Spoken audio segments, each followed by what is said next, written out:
Hello, gorgeous soul. Sending you so many good vibes. This week is pretty intense. We've got that retrograde Pluto and Jupiter conjunct, which is exactly the energy that pushed us through from January. But basically, there is a big gateway coming this week. On top of that, retrograde Saturn re-enters Capricorn, and we have a full moon eclipse in Capricorn. Let's see what it's going to do for you. Here's your weekly astrology.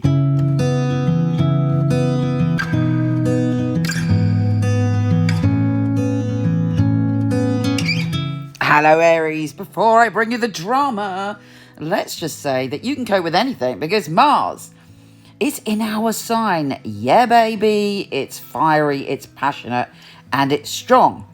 So, yeah, it was there last week, but, you know, it's going to be there till January with a brief retrograde. So it's a very, very powerful time for us. We get our energy back, thank goodness.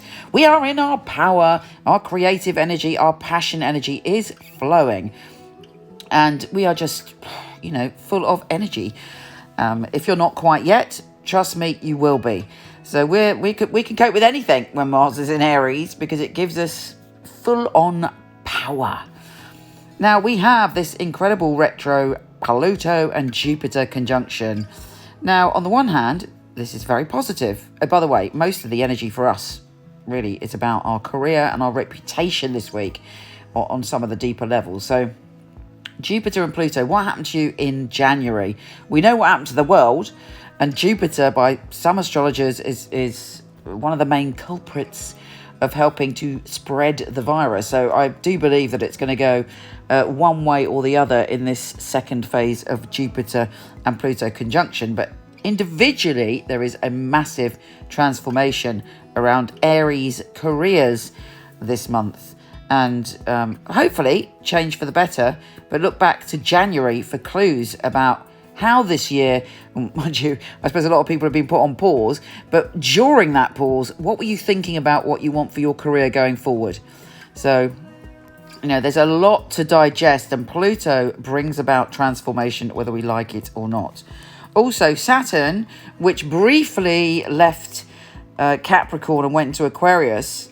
And by the way, when Saturn was in Aquarius, it kind of previewed what 21 to 23 is going to be like, 2021 to 2023. And I don't know about you, but I actually felt quite creative and quite forward thinking, and I had kind of new ideas, and I regained my creative mind. Although, because Mars was in Pisces, I couldn't put it into action. But I got lots of ideas about where I want to go, so I hope you did too. And when it goes back into Saturn, you are grounded enough to really put the work in now, but you might feel a little bit dragged down by that, or a little bit like there's all sorts of responsibilities coming back in for you that maybe you haven't had for the past 2 months. Now, the other big news of this week is that there's a full moon lunar eclipse in Capricorn, and again, it's in our career zone. So whatever happens this week, there's definitely going to be a shift in our career, our perception of our career, our perception of our own power. And if you've got any Capricorns in your life, or anybody with a lot of Capricorn in their chart that you're close to, there will no doubt be some shift or change or transformation in that relationship as well. But what do you want to do, and where do you want to go? And you know, it's giving us the courage to transform and to change and to look at things differently and to rearrange our mind to be able to accept new ideas for our future. Eclipses are always quite full on because they don't reveal things straight away. And sometimes secrets can come up, or things that have been hidden become revealed. But normally it's a kind of ongoing process. So mainly it's very important to be honest with ourselves about what we want for the future and where we're going and what we want to do and how we're going to bring those vibes in to help us. But I'll tell you one thing, don't hang on to past behavior, past beliefs, or past successes, because it's all about a rebirth when it comes to your career. Even though this is a voice reading, I'm going to pull a few cards for you, as I think it's a necessary week to get in touch with the energy. So if you're not into the tarot, I'll see you next week. And if you are, let's go. I'm just going to shuffle and lay the cards and then tell you what I've got. Okay, got the cards here. Now, I'm shuffling the cards, but while I shuffle the cards, let me tell you this, Aries. The other thing you're going through is a profound shift in your perception of your power, of your strength, of your ability to succeed, and your reputation and how other people see you. And what a lot of people don't know about Aries is, you know, they can be insecure and they can kind of doubt themselves. They're just fearless about going forward. So this is a very positive time of transformation. You are unique, you are beloved, you have rare gifts, and you are able to step forward and through them. Maybe not straight away, because eclipses create that, you know, little bit of time in between. Anyway, let's see what cards come up for you for the week ahead.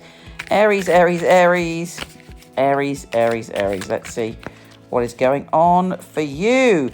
The Four of Wands. There may be issues coming up around your home. That makes sense because it is Cancer season and you're thinking about things, but you are coming up as the Seven of Pentacles. So you are grounding. You're starting to build this week. Very firm foundations for the future.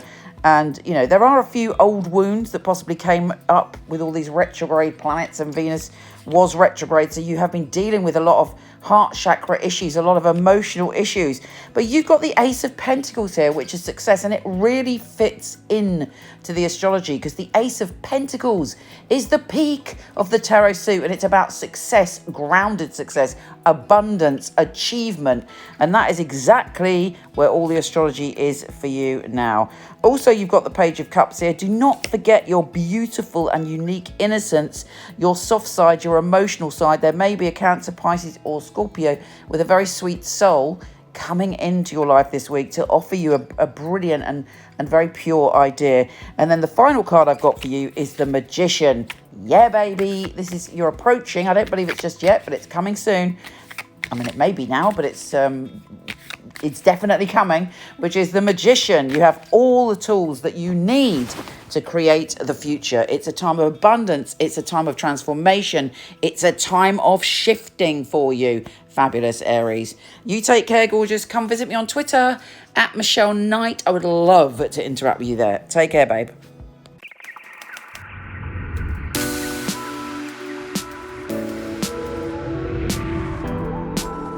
Hi, gorgeous. Before you go, check out my new film on my fabulous psychics. A lot of people ask me for readings. I don't do them anymore, but for over 20 years, I've had an award-winning team of psychics that I truly handpick. So check out the film, let me know what you think. The purpose of a reading, I feel, is very much to inspire people and to empower people. It's about hope. It's about guidance. Using a phone or being with you, it will be the same because the matter is spiritual. It's very important for me that the client feels spirit with them. So it was a psychic reading. I don't remember the readings right after because it's not myself giving that, it's actually coming from spirit. And it is a bit like a three-way conversation. I've got the person on the phone, I've got me, and I've got another voice that's telling me things. I even shock myself, things that I come up with, and I think, how did I get that? I'm channeling messages only for one purpose, to help people. It's been able to help somebody have a map back to where they've got lost from. My priority is to connect to your truth and have the best life that you can have. I think in my readings people feel a sense of a safe space where they can really be themselves, let go. You need a feeling of being understood because reading should be empowering. I will make sure when the reading is finished that you're happy with everything. I couldn't do anything else. It's part of who I am. It's what I came here for, obviously. And when they come back and tell you they've got their dream job or the love of their life, that really makes me feel like I'm valued. I love to hear a sigh of relief. A lot of weight has been lifted off their shoulders. We have the answers that we are looking for within ourselves. I know I have the tools to help you. Everything begins and ends with you.